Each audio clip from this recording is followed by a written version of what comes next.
Bom dia, tudo bom, galera? Aqui é mais um episódio do Lucast com vocês aqui, nosso amigo Marcelo Oliver, da Premium Plásticos. Tudo bem, Marcelo? Seja bem-vindo aí. Você vai falar um pouco aqui de materiais com a gente, né? Isso, obrigado, Paulo. Obrigado a Luke pelo convite aí. É uma honra estar participando aqui com vocês. E vamos falar um pouco sobre o HMW e o revestimento, né? Que é uma aplicação muito grande, né, desse produto. Eu acho que tem muita coisa para a gente compartilhar aí com o pessoal. Não, perfeito. Então você vai falar exclusivamente sobre o HMW e as aplicações, né? Perfeito, Bacana. Isso. Vamos falar e acho que focar um pouquinho mais na área de revestimento, né, que eu acho que é um dos grandes mercados para o HMW. Sim, legal. Não, perfeito. E o HMW, então você usa bastante ele, né? Sim. Hoje o HMW é um material muito versátil, né? Ele tem várias aplicações no mercado. Ele tem características próprias, né, que se difere de outros materiais na linha de plásticos também, que acho que isso traz para esse material uma gama de aplicação muito grande. Então, acho que é por aí. Assim, o HMW ele é um material versátil, muito utilizado no mercado. Legal. Como você comentou, né, você usa bastante para revestimento. Que tipo de revestimento que vocês fazem? Olha, o HMW ele trabalha em vários mercados, vários segmentos, né? Então, hoje, das maiores aplicações do HMW, ele é no revestimento de silos, né?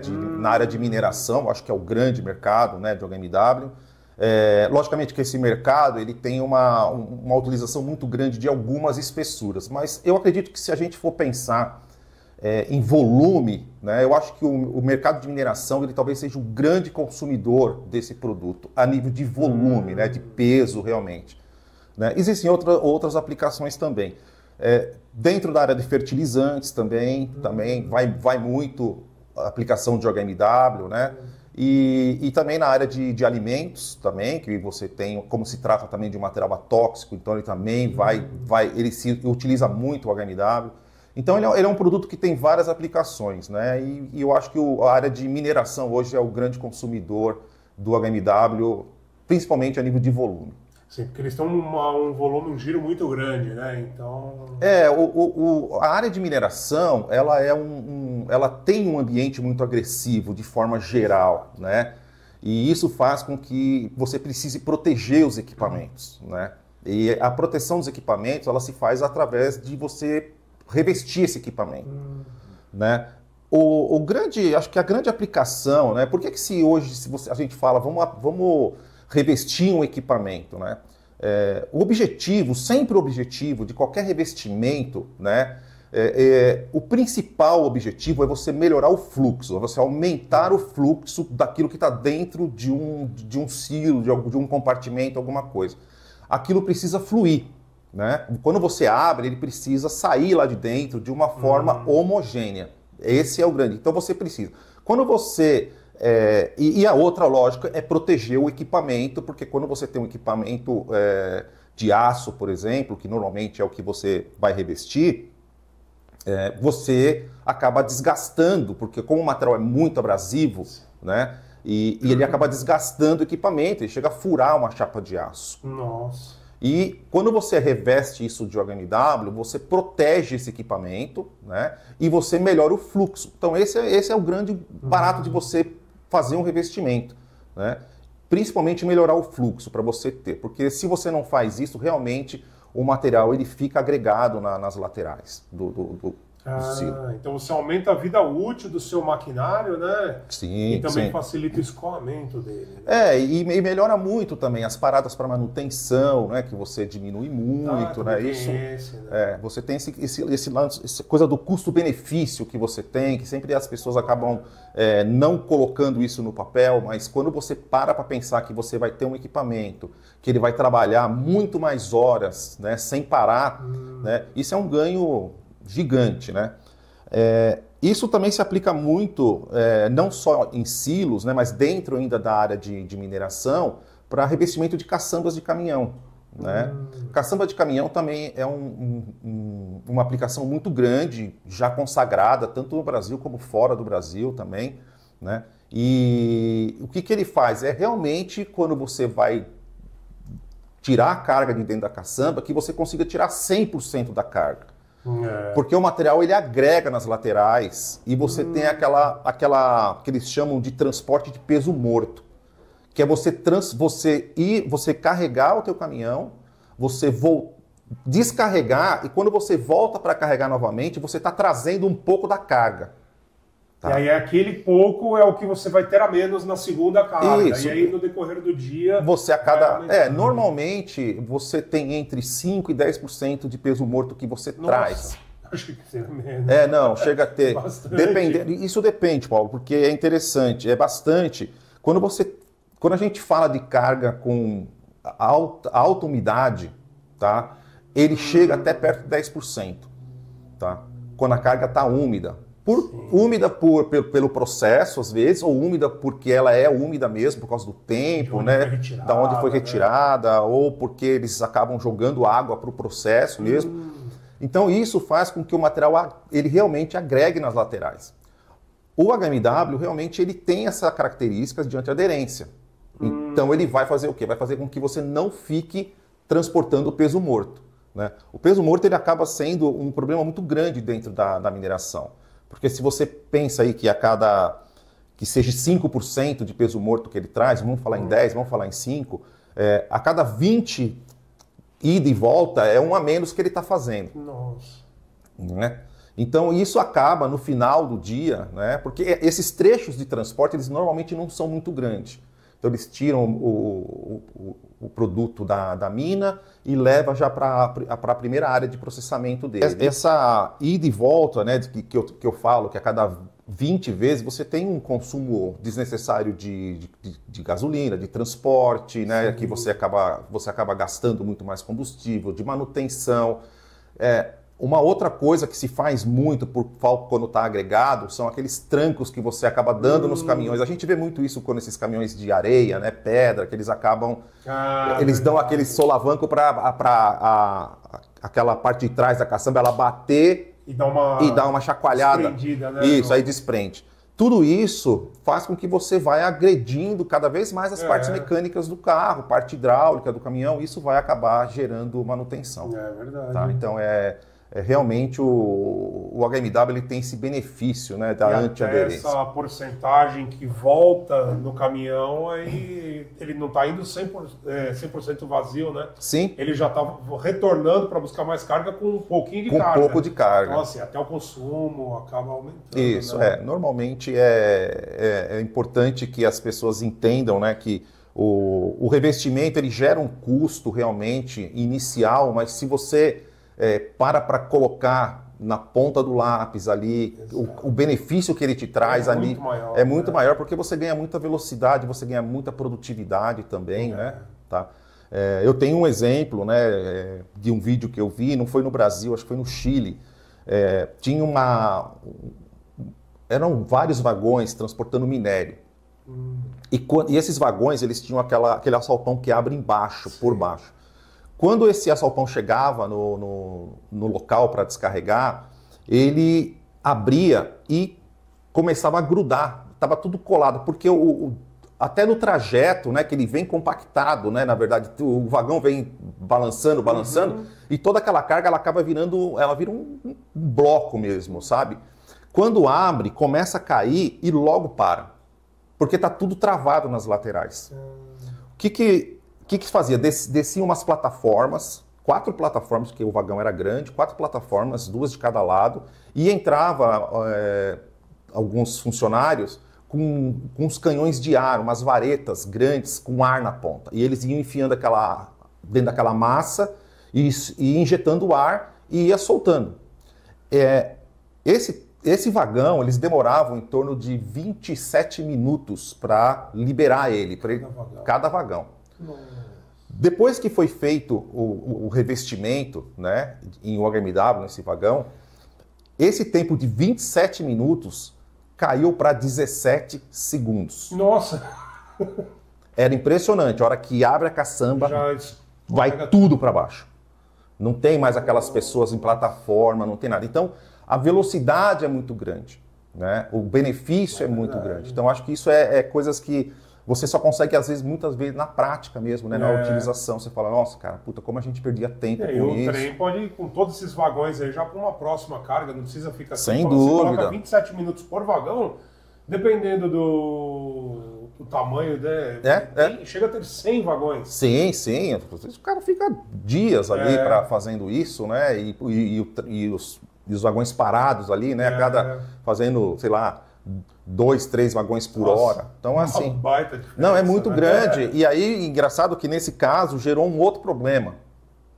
Que a esteira, porque na verdade ele tem embaixo do vagão tem umas grades, né? E essas grades, o minério caía por essas grades e aqui embaixo tinha uma esteira que coletava, né? Uma esteira como se fosse alguma coisa assim que coletava o que caía. Essa esteira não deu conta também de levar todo o material na velocidade. Então teve que repensar na velocidade da esteira também. Porque a esteira ela tinha uma velocidade meio que preparada para aqueles 27 minutos, vamos dizer assim.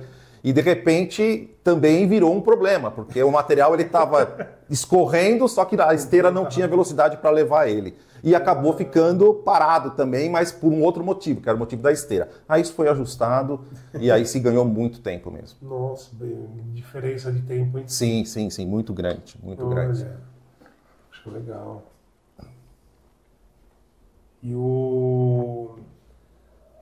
E fora essa utilização assim, o que mais que você tem aí de... Olha, eu queria falar um pouquinho mais também sobre a parte do revestimento, que eu acho que é importante que toda aplicação de revestimento, a gente fala muito do produto, né, do HMW, né? Exato. Mas o revestimento em si, ele não é só o HMW. O revestimento, existe um processo de instalação do revestimento. Muito importante isso. Isso é importante, porque se isso não for bem feito por especialistas, nós não estamos falando de nada mirabolante, sabe? Não precisa ser engenheiro da NASA para fazer isso, não, entendeu? São coisas assim, mas existem procedimentos. Entendeu? Não, mas é importante, porque também tem que entender como que vai fazer essa aplicação. Exatamente. Para ela até receber a carga e não se desprender, né? Então assim, eu acho que o sucesso de um revestimento, além da escolha do HMW, né? E o HMW também, Paulo, ele tem aditivos, né? Então hoje você tem produtos que você coloca. Existe o HMW natural, que é esse branco, né? Então a gente pensa assim, por conceito, né? O HMW ele é um material antiaderente, com alta resistência ao desgaste e alta resistência ao impacto. Isso são características próprias do HMW, independente se ele tem algum tipo de aditivo ou não. Então, a gente parte dessa princípio. O HMW ele é um produto antiaderente, com alta resistência ao desgaste por abrasão, e ele é um material com alta resistência ao impacto. Isso falando em material virgem. Cada vez que você recicla, que é um material que ele pode ser reciclado, ele vai perdendo a resistência ao impacto dele. Tá? Mas vamos focar nos materiais virgens, que é o caso que é mais utilizado. Quando você pensa nesses materiais, que eles já têm, por conceito, essas 3 características, né? O HMW praticamente, o HMW virgem, ele seria um material ótimo para qualquer aplicação de revestimento, porque ele já é um material que ele é antiaderente, ele tem resistência ao desgaste. Porém, você pode potencializar algumas coisas, você pode melhorar algumas características desse produto. Como que você faz isso? Aplicando algum tipo de aditivo. Então, se você aplica, por exemplo, silicone nesse material, você aumenta, né, na verdade, a resistência, você diminui a resistência à abrasão dele. Ele fica um material, diminui não, ele aumenta a resistência à abrasão. Né? Esse coeficiente de atrito fica melhor ainda. Muito melhor. Então ele se torna um material muito mais liso. O HMW siliconado, no tato, se você pegar ele, você percebe que ele tem alguma diferença. Você fala, esse material ele tem, parece que ele tem um óleo, alguma coisa, né? É só no tato. Na hora de você pegar o material, de transportar o material, você percebe isso. E esse material, ele é muito utilizado, principalmente quando você precisa melhorar o fluxo. Né? Você precisa melhorar o fluxo. Quando você precisa melhorar um pouco, por exemplo, a resistência a resistência mecânica do material, né? A abrasão do material também, que o material que tem um pouco mais de resistência, você coloca uma microesfera de vidro nele. tá? Que é um material mais conhecido como Cerampê, né, no mercado, seria esse material. Esse material ele tem um nome Cerampê, mas ele não tem cerâmica na composição dele, é impressionante isso. Né? Ele tem microesfera de vidro. Olha. Né? E a microesfera de vidro ele aumenta muito a resistência ao desgaste. Então, onde que se usa muito isso? Dentro da indústria de papel. Na indústria de papel se usa muito. O papel é bem abrasivo. Muito abrasivo e gasta realmente muito. Então, quando você aplica o material correto, né, e você tem resultados melhores. Tá? E a microesfera de vidro ela traz um resultado muito melhor dentro dessas aplicações. Esse mercado mudou muito, Paulo. Esse mercado falando um pouquinho da área do segmento de papel, porque as máquinas hoje elas são muito velozes, muito diferente do que era no passado. E hoje, o fato delas serem muito velozes, nem o HMW com microesfera já suporta a velocidade dessas máquinas. Nossa. Então hoje se usa cerâmica.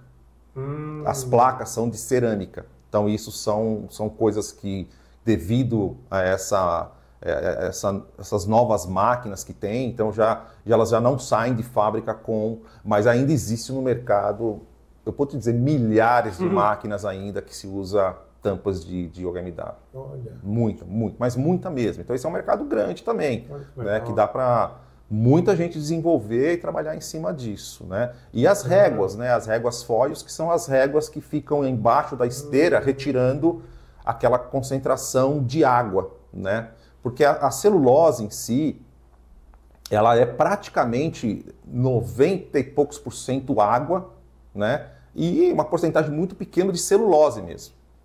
E você, durante esse processo, uma das primeiras coisas que você tem que fazer para formar o papel, você tem que retirar essa água.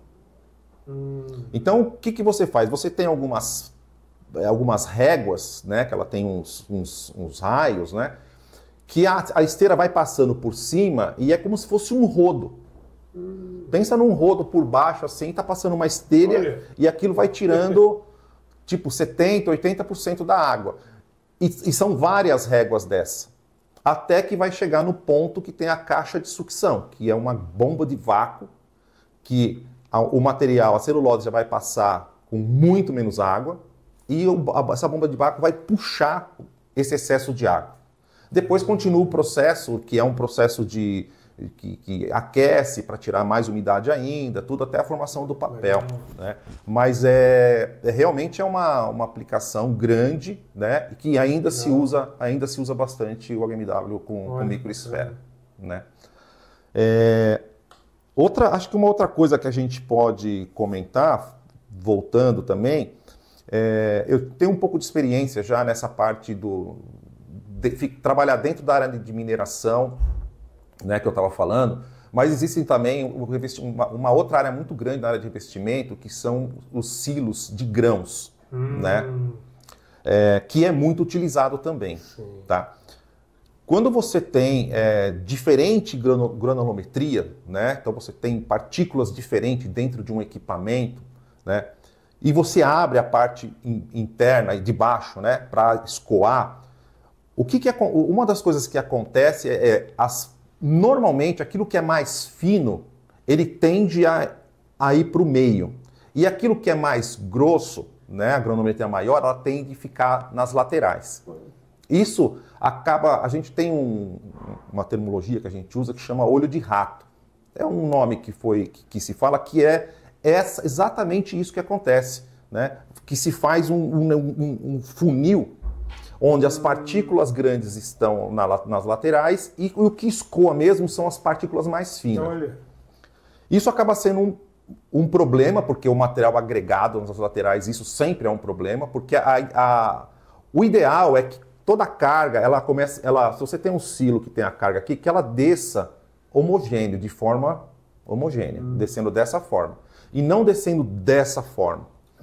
Como ela funila, né, embaixo. Isso. Ela acaba travando as laterais e o meio sempre vai escoando, né? Então, e aí essas laterais, né, a gente tem algumas imagens assim que seria o quê?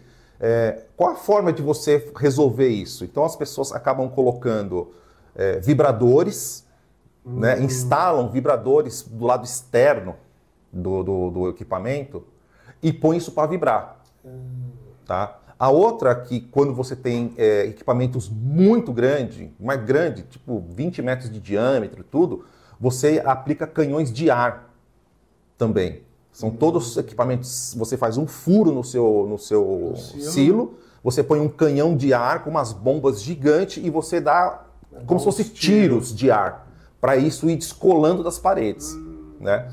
Então isso também é uma coisa que se faz, né? E no passado, nossa, era outra forma. No passado o cara ia com a marreta mesmo ali no equipamento para poder soltar antes de colocar esses vibradores ali, né? E... É verdade. Eu já ouvi até uma vez que eu fui para o Sul uma história de que um funcionário com uma barra de ferro e literalmente cutucava. Isso. E aí quando ele foi fazer isso num silo de soja, se não me engano, a energia estática que estava armazenada ali, quando ele deu aquela cutucada, liberou a energia e pegou fogo em tudo. Né? Isso. A energia estática ela é uma coisa muito perigosa, né? E para revestimento você tem que tomar muito cuidado. Hoje existe o HMW antistático. Isso. Né? E existe um pouco de mau entendimento quando você fala o antistático, né? Então eu vou tentar explicar um pouco. Primeiro assim, a gente tem que entender que todo plástico, meio que por conceito, por natureza, ele é um isolador. Ele é um isolador, tá?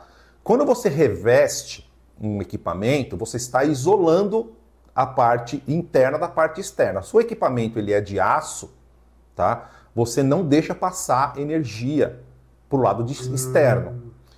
Quando você aplica o HMW antistático, o antistático ele é um condutor de energia. É isso que as pessoas precisam entender. O material antistático ele conduz energia. Então, ele tem a mesma característica do HMW, que são essas propriedades de antiaderência, impacto, né? Mas ele também ele deixa conduzir energia. Isso se faz através de um aditivo que se coloca dentro do HMW para ele se tornar. Normalmente o material antistático ele é preto, tá? Eu não conheço se dá para fazer em outra cor, porque esse aditivo que se coloca ele é um material preto, ele deixa o material preto, né? Então você faz, quando você tem essa transferência de energia, toda essa energia estática que está aqui dentro, não vai ficar retida. Não fica retida lá dentro. Ela passa pela chapa de revestimento, chega na chapa de aço, e essa chapa todo esse equipamento, ele tem um aterramento. Ele é aterrado. Tem um negócio que vai lá com aquelas barras de cobre lá no final, que aquela descarga elétrica que possa gerar, vai lá como se fosse um raio, um para-raio mesmo, né? Olha.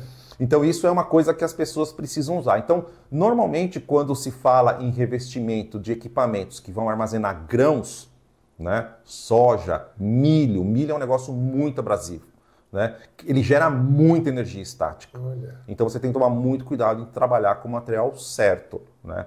Porque a gente tem os materiais corretos para cada aplicação, né? Quando se fala, mas plástico é tudo plástico. Eu sempre falo, Paulo, que plástico tem nome e sobrenome. Entendeu? Então a gente não pode pensar que plástico, coloca uma chapa de plástico que resolve. Não resolve, não é assim que funciona esse mundo dos plásticos, né? Os plásticos eles têm nome, têm as aplicações certas, né? Exato. Porque para o leigo ele não conhece. E eu sempre falo, né? Quando eu estou em alguma reunião com algum cliente também, Paulo, eu comento o seguinte: você não é obrigado a conhecer a aplicação de plástico. Você não tem nenhuma responsabilidade, nenhuma obrigação de conhecer. Mas você tem a obrigação de ter um fornecedor bom, que possa te ajudar. Isso é tua obrigação. Conhecer qual o material, qual a aplicação, isso a Look vai te ajudar, né, a isso. O teu fornecedor vai te ajudar nisso. Mas você não precisa conhecer. Agora, você precisa conhecer as empresas sérias do mercado que vão te atender dentro daquilo que você precisa e não vão querer te colocar qualquer produto. Porque é muito fácil você fazer um revestimento de um material altamente abrasivo e você coloca, por exemplo, uma placa de polietileno, alta densidade. Esse material, um polietileno de alta densidade e o HMW, eles são muito parecidos, né? Eles são muito, eles vêm da mesma família, na verdade, né? Então eles são praticamente idênticos. O peso específico não, é a densidade, né? Isso. Por centímetro cúbico. Então eles são praticamente idênticos, principalmente depois que você passar a primeira carga, que o material já começa a ter, dá aquela riscada no material que a gente fala. O PAD ele é um pouco mais brilhante. Isso. Né? Aí acaba depois, com isso, até pelo processo de extrusão dele e tudo. Então, você acaba com isso, você já não consegue saber. O que vai acontecer? Um revestimento que é para durar 1 ano, dura 2 meses. E aí o cara fala, esse tal de OHMW não presta. Não é que ele não presta. O que não presta é o teu fornecedor, que você escolhe que você deve saber histórias disso. E já presenciei isso com um cliente meu. Isso, acredito. Ele falou, mas por que esse material está durando tão pouco para mim? Eu fiz uma visita, levei o material, fizemos um teste lá na hora. Eu falei, esse aqui realmente é o OHA. Agora, nunca falar mal de ninguém, né? Mas assim, sim. Eu falei, ó, eu forneço o HMW. A gente pode ver que são materiais diferentes. Sim. E aí... É uma coisa tão comum que a gente acaba vendo no mercado, né? Assim que tem que tomar muito cuidado, sabe? Porque eu acho que, principalmente essas empresas... eu fiz conversando com um cliente a semana passada, ele estava precisando de umas peças Na verdade, ele me mandou uma imagem, uma foto, né? Você vê como que é. Aí eu olhando a foto, era um anel, eu comentei com ele, eu falei, escuta, parece que essa peça tem um desgaste, ela está desgastada, e eu estou vendo que tem umas marcas, né? Uhum. Essa peça sofre algum tipo de desgaste? Ele falou, sim, ela tem um desgaste. Eu falei, então, seguinte, você não sabe qual o material, mas eu já vou te orçar no material certo, tá? Vou te fazer esses anéis, orçamento em OHMW. Como ele já conhecia o OHMW, ele falou, cara, você não tem material mais barato? Eu falei, não, mas o material mais barato tem, mas para a aplicação que você precisa, não vai te resolver. Ele falou, não, mas me cota em polipropileno também. Eu falei, cara, eu não vou cotar para você em polipropileno, cara. Vai pegar 30%, 40% de diferença no material porque que vai durar... assim, se você está falando, se fosse um anel estático, uma coisa que você está só, sabe... sem esse tipo de características de abrasão que você tem, cara, pode fazer em polipropileno, em polietileno, não vai ter problema. Não vai durar como o OHMW, mas você não vai ter essa discrepância. Agora, você vai fazer uma peça onde tem um desgaste excessivo, que eu já estou vendo pela amostra que você tem, e você está falando em fazer em outro produto, cara, não vai por aí, cara, porque é aquela coisa do tal do custo-benefício. Você vai fazer e o teu cliente... ele vai, principalmente porque eu sei o que eu estou vendendo, você vai falar para o cara talvez que você está fazendo uma peça em um HMW para ele, e a peça não é em um HMW. O que ele vai falar? Esse OHMW não é um material bom. Não é isso, né, cara? A verdade é o tempo de parada dele também. Depois, e é um equipamento grande, cara. São uns anéis gigantes, sabe? Então, acho que não é por aí, cara. A pessoa acaba... Não é tão fácil de fazer uma substituição, não. Não é fácil. Aí, que é para você fazer de 6 meses a 10 meses de manutenção preventiva, né? Parada, pausa, né? Aí você encurta para 3 meses. Isso acontece muito na indústria agrícola, né? Que as máquinas agrícolas também têm várias aplicações para o OHMW, né? E normalmente novamente é um ambiente muito agressivo, né? Quando você está colhendo, né? Essas máquinas, tanto as de plantar, as plantadeiras como as colheitadeiras, o ambiente é muito agressivo. E normalmente quando você tem que fazer a substituição de alguma peça, isso acontece no campo. Existem aqueles caminhões de manutenção que eles seguem, né? Ó, parou uma colheitadeira em tal lugar, lá precisa trocar a peça tal. Então, esse caminhão, essa máquina não vai para a oficina, para a manutenção. Isso é feito lá. Você tem que levar o técnico até a plantação, onde ela parou. Isso, aí vai lá, às vezes você tem que suspender o equipamento, né? Tem as técnicas para fazer, equipamento para fazer isso, mas não é a questão de ter o equipamento e a técnica para fazer, é o tempo de parada que você faz. Né? Imagina que uma peça que você tem, usando o material correto, ela dura a safra toda, e se você coloca um material muito mais barato, você tem que parar 2 vezes. Né? O quanto que essa máquina deixa de trabalhar e produzir. Então tem muito disso, né? Mas eu acho que o nosso mercado, Paulo, ele tá cada vez mais consciente. Eu acho que mudou muito, né? Eu tenho muito tempo de mercado E eu já vi mudando muita coisa já. Eu acho pro lado positivo. Pro lado positivo. As pessoas são mais conscientes. Eu acho que hoje o mercado está mais maduro também, né? Principalmente com essa chegada de novos produtos, né? Esses produtos que antigamente a gente não tinha um acesso, já existia, mas nós não tínhamos um acesso fácil. Então a importância dessas multinacionais começarem a também ter, né, sites locais aqui, né? Isso ajuda bastante também a desenvolver o mercado, né? Então acho que isso são pontos positivos, né? E você acaba trazendo, lógico que alguns produtos ainda a gente enfrenta algumas dificuldades de convencimento, principalmente por causa de custo. Né? Porque a pessoa ela até tem a consciência que esse é o melhor produto, mas o custo desse produto acaba sendo inviável, né? Para eles, para aquele equipamento, mas é porque ainda não se faz essa conta do custo-benefício. Né? Então, não, é verdade. Não, quando chega daquela pergunta, mas esse é o mais baratinho que você tem? Não, mas vamos entender a sua aplicação. Exatamente isso. Que você vai usar, aí a gente começa a colocar na balança. Não, esse aqui a gente já descarta, agora esse aqui a gente consegue usar. Sim. Não ir pela seletiva do preço, né? Isso acontece muito nessa área do revestimento de caçamba. Eu tenho visto muita coisa. Eu vou ser bem sincero, assim, pessoalmente eu ainda não vi. Mas eu já vi bastante gente fazendo propaganda de material reciclado para fazer revestimento de caçamba, né? Que são umas mantas que você faz. Tem que tomar muito cuidado com isso, né? Porque como eu sempre falo, cara, o HMW ele acaba sendo material reciclado, né? E a durabilidade do material ela não é a mesma. Né? O material ele perde muito, até porque a resistência ao impacto do material ela cai muito quando você recicla. Cai demais, e aí ele começa a ter aquele problema de acúmulo de material por baixo das placas, né? Isso. Porque como ele é menos resistente ao impacto, ele acaba dando uma danificada. Dando essa danificada e ele dá uma embarrigada, é ali onde ele começa a entrar material. Nesses casos, a gente já sabe que por isso que lá no começo a gente estava falando de um bom revestimento, não é só a escolha certa do material, é também a instalação.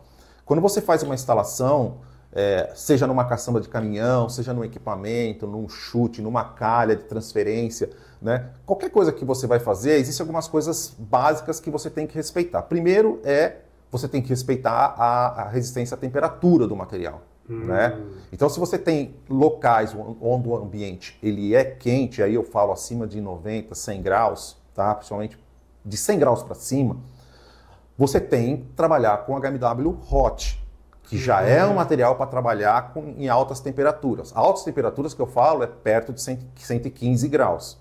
Depois disso, você não consegue trabalhar com esse produto. Você tem que trocar o produto. Aí você vai para os produtos de alta performance. Aí é outra coisa, né, que é outro nível de produto, é outra aplicação. Normalmente não são aplicações tão grandes.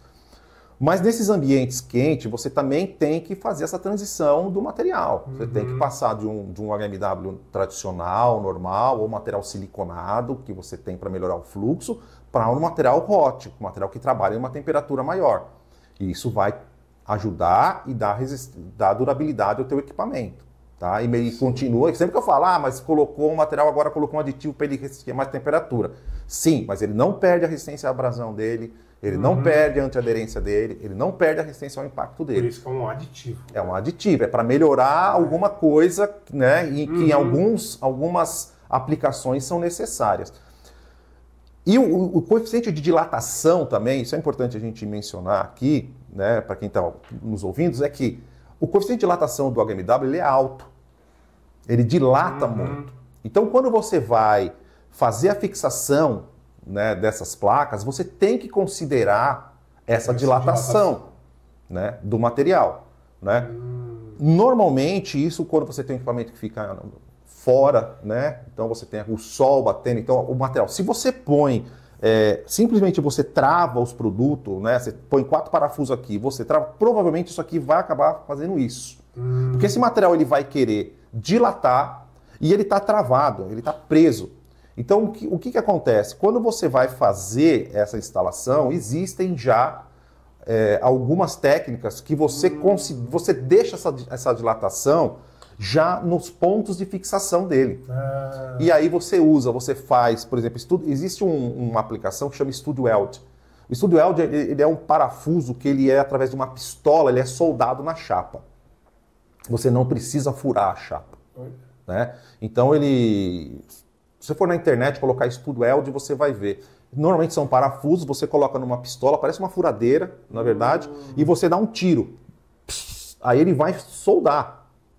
Ele forma um arco voltaico aqui, ele solda aquele parafuso, né, na chapa de aço. Então você tem os pontos, você tem 4 parafusos para cima aqui, e aí você vai colocar a tua chapa, só que ela não entra totalmente por interferência nesse parafuso. Existe o buraco que você faz, ele é muito maior do que o diâmetro do parafuso. Para ele ter o espaço para dilatação. E aí você põe uma arruela naquele parafuso, né, para você travar. Então você vai travar o HMW ali, só que esse travamento não impede que o material ele vá dilatar para os laterais. Então isso são coisas que por isso que eu falo que uma instalação ela tem que ser bem feita, porque senão o material também não dá, né? Não vai dar o resultado que você quer. Então, uma instalação bem feita, você vai ter um belo resultado, né?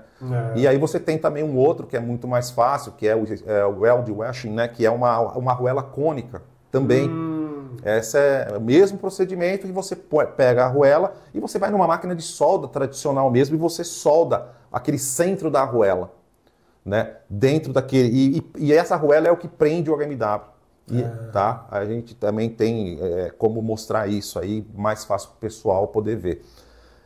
Essas duas técnicas são bastante usadas. Por quê? Porque essa técnica ela não faz com que você tenha que furar o teu equipamento. Porque uma outra possibilidade é você furar o equipamento e você pôr os parafusos por fora. Tá? Só que aí você tem que furar o teu equipamento. E as pessoas não gostam de furar o equipamento. Tá? Essa parte de você por fora, ele te dá um pouco mais de facilidade na parte de manutenção. Que é simplesmente você tirar também. Você tira por fora, você não tem que entrar lá dentro para tirar. Né? Então, assim, ele facilita um pouco a vida. Só que você acaba detonando o teu equipamento, porque as pessoas não gostam muito disso, né? Então, essa é uma coisa que faz. E o equipamento, hoje também, existe uma tendência que mudou muito no mercado, eu posso dizer de 20 anos para cá, são o tamanho das peças. Antigamente, era muito comum se fazer revestimento em pedaços pequenos. Então, você tinha aquela chapa lá de 40 por 40, então você ia fazendo vários, uma do lado da outra. Hoje não. Hoje, você quer fazer um revestimento de um equipamento grande, você tenta fazer qual a maior placa que eu consigo colocar aqui dentro. Por quê? Porque quando você coloca uma placa grande, você está evitando essa possibilidade do material entrar aqui por baixo dessas placas. Menos juntas, né? Menos juntas, você tem menos problema. Então essa que foi uma mudança grande. Então hoje você tem placas com 6 metros de comprimento que você leva com guindaste lá em cima, sabe? E aí você prende e ela vira uma placa única. Nossa, tá? E você não tem esse problema de entrar. Porque depois que o material entrou atrás, ele vai fazendo um efeito dominó. Ele vai entrar aqui, ele vai arrancar essa placa, que vai arrancar de baixo, que vai arrancar de... Não tem como parar. Isso não tem como. É impressionante, principalmente dependendo do produto. Ele realmente acaba com o revestimento. Eu já fiz vários revestimentos onde a gente entrou dentro do equipamento, retirou tudo que tinha lá, que eram placas pequenas de um equipamento gigante, né? Porque as pessoas têm o conceito que é o seguinte, se estragar essa placa eu troco só ela. Não é assim que funciona. Primeiro porque... Imagina esse efeito cascata aí, que E não dá, até porque quando você vai trocar, a placa que você vai colocar, ela já tem uma espessura diferente das outras placas que estão lá. E aí você começa a ter um ponto de impacto.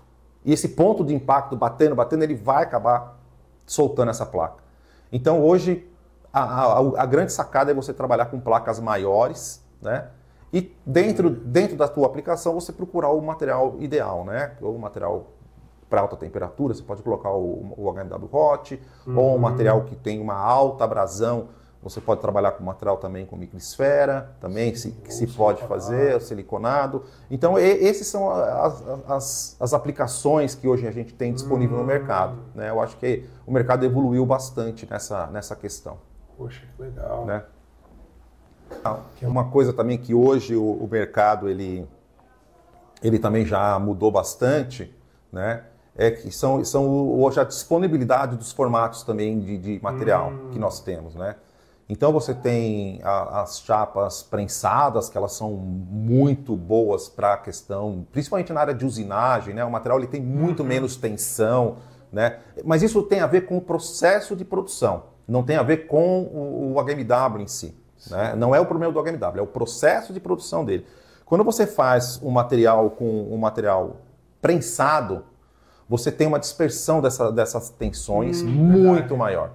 Então, quando você vai fazer uma peça usinada, que você vai colocar no teu CNC, no seu torno, na sua fresa, você tem um material muito mais estável para você trabalhar. É muito mais fácil para o operador ali trabalhar. E hoje em dia, só que qual o problema dos materiais prensados? Os materiais prensados, existe uma forma para fazer ele, e essa forma ela tem um determinado tamanho. E é aquele tamanho que vai se fazer. Não tem como fazer outro tamanho. A prensa ela faz naquele tamanho. Você teria que ter diferentes prensas com diferentes tamanhos para você conseguir fazer essas chapas prensadas.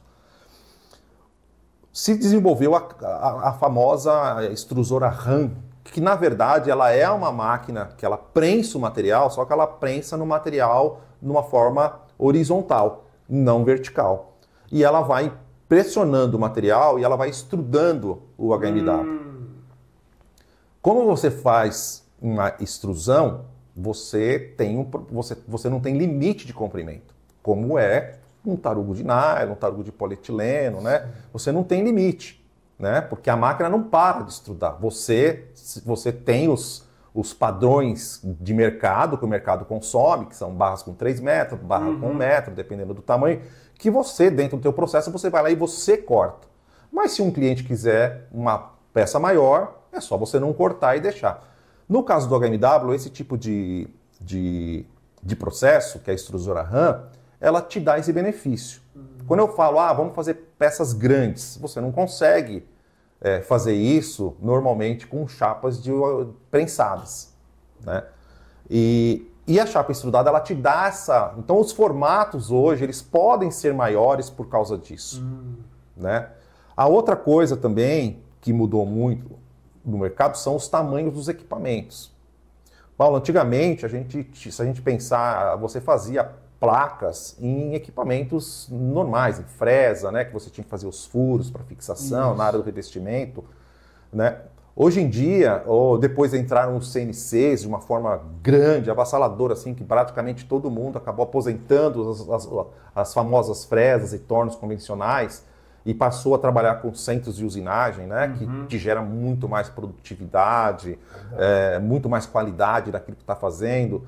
Você não depende tanto do operador em si, né? Você precisa de um bom programador, de um bom operador de CNC, né? Mas é uma coisa mais visual, aquela coisa que você está acompanhando o processo, né? E você tem um processo, quando você tem um processo todo equilibrado, todo certinho, você não tem diferenças nas peças. As peças elas saem todas idênticas. Mais precisão, né? Sim, elas saem todas idênticas, porque o computador está fazendo isso. Existe uma programação que faz com que essas peças sejam idênticas.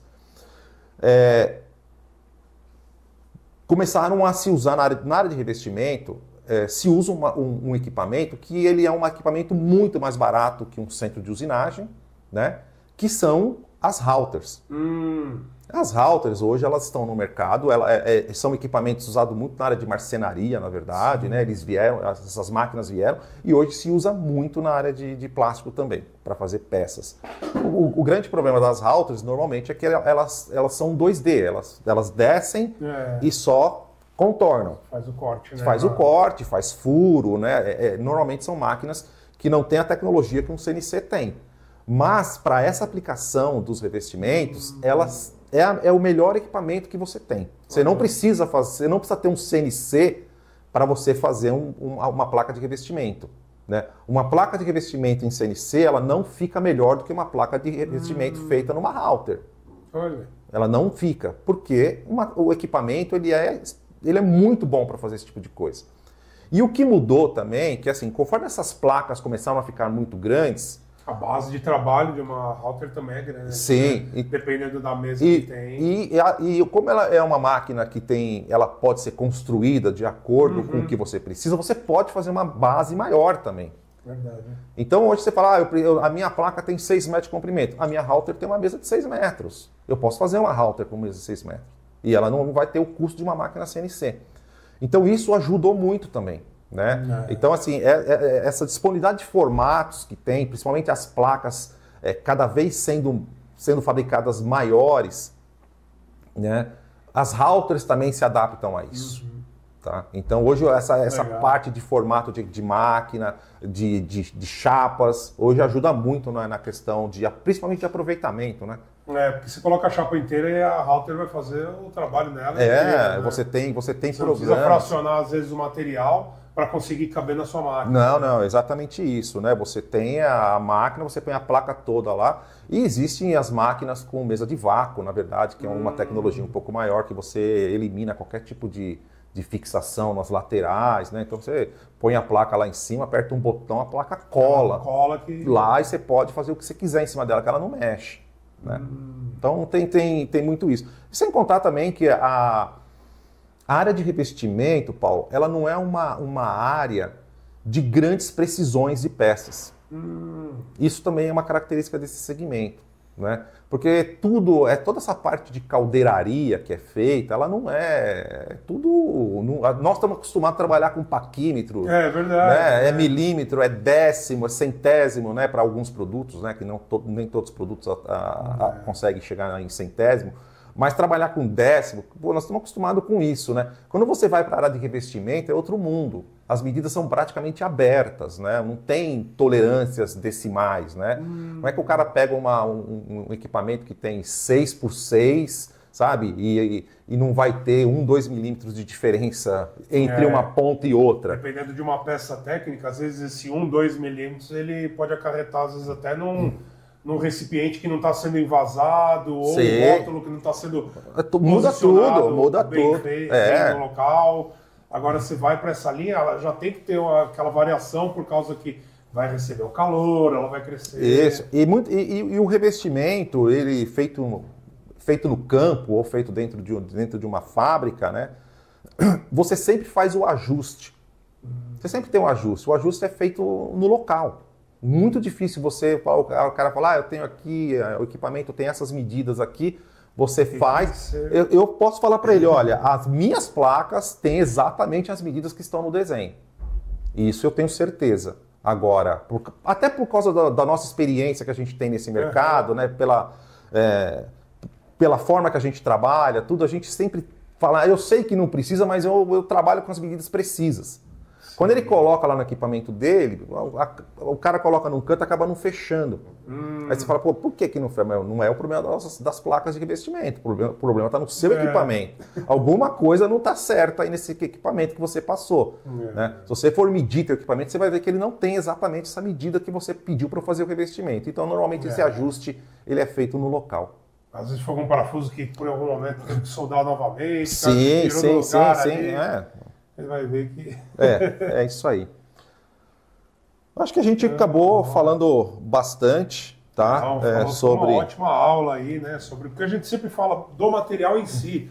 E você trouxe pra gente uma curiosidade que muitas vezes acaba passando aí. E também é uma curiosidade que a gente recebe bastante pergunta, né? Pelo nosso marketing. Questão também que você trouxe aí dos formatos, como que é feito, a fixação... Então foram pontos bem importantes aí. Até como o material se adequa com o calor, todas essas curiosidades aí. E eu acho que uma das coisas que as pessoas também, eu acho que é importante a gente passar, é que o HMW, em relação à resistência ao desgaste, ele é de 4 a 5 vezes mais resistente que o aço. Então então se você para você ver a resistência desse material ao desgaste, à abrasão, vamos falar de depender, lógico, tudo depende muito do produto, né? Mas existem testes que foram feitos, né, que você tem lá, que o material ele é 4 vezes mais resistente que uma placa de aço. Isso aí chama slurry, que é um teste feito, é uma plaquinha retangular de vários tipos de produto, né, e coloca latão, alumínio, inox, aço carbono, e coloca o HMW também. E você prende essa placa retangular num equipamento que vai ficar girando, né, normalmente, e você faz uma composição abrasiva, que é 50% de areia com 50% de água. Então vira uma lama muito abrasiva. E aí você coloca aquilo lá... Vai lixando, né? Isso, e você põe aquilo para girar.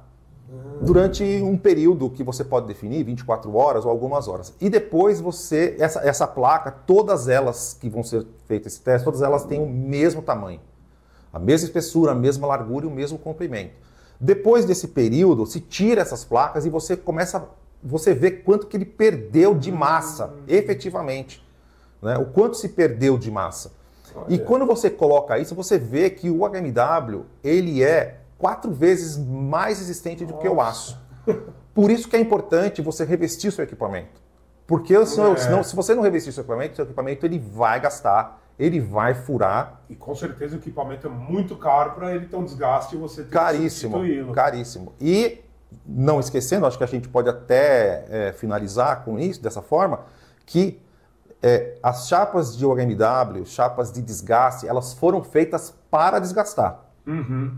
Não é que você vai colocar lá e aquilo vai ficar eterno, né? Lá. Não, aquilo foi feito... Ele é um material de sacrifício, né? Você vai colocar ele para ele danificar e não estragar a sua máquina. Exatamente, ele está lá para isso. Uma durabilidade, e aí você faz aquelas manutenções periódicas. Você troca as placas de revestimento, mas você não estraga o teu equipamento. Tá? O equipamento então, assim, pessoas precisam entender que placa de desgaste foi feita para desgastar.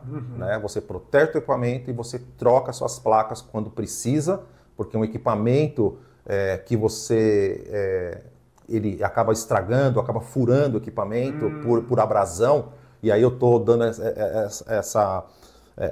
essa informação que o material ele é 4 vezes mais resistente ao desgaste do que o aço, então você imagina o quanto que você não está protegendo o teu equipamento. Então, acho que as pessoas tendo essa consciência, não, vou colocar lá como uma placa de sacrifício, acho que é uma palavra ideal para isso, né? Que vai realmente gastar isso aí, e quando precisar eu troco ela e meu equipamento está intacto. Exato.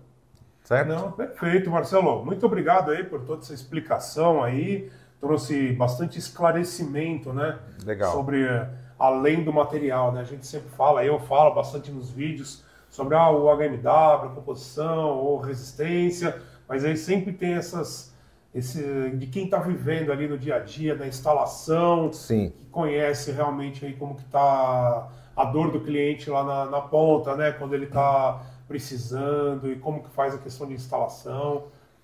Eu acho que o caminho a gente está dividindo um pouco esse conhecimento, acho que é importante, né? Não adianta... eu ter um conhecimento e guardar isso para mim, eu gosto de realmente estar compartilhando aquilo que eu conheço. Sempre foi assim, né? Eu não tenho nenhum tipo de problema, mesmo quando eu trabalhava em outras empresas, né? E aqui eu acho que foi muito bom estar participando, tá? Ter conhecido você pessoalmente, já tinha conhecido você através dos vídeos aí, dos outros podcasts, e agora a gente está se conhecendo pessoalmente, tá? E agradecer, tá? A vocês aí pela oportunidade, a Luke, tá? E realmente desejar sucesso aí e prosperidade para todos vocês. A todos nós, Marcelo, muito obrigado. Obrigado. Pelas palavras, e eu que agradeço aí estar conhecendo você pessoalmente aí, com tanto conhecimento aí. E obrigado pela aula. Não, tamo junto. Aí o que precisar, a gente tá à disposição aí para ajudar no que precisar. Tá certo. Tá bom? Obrigado. Obrigado, Paulo.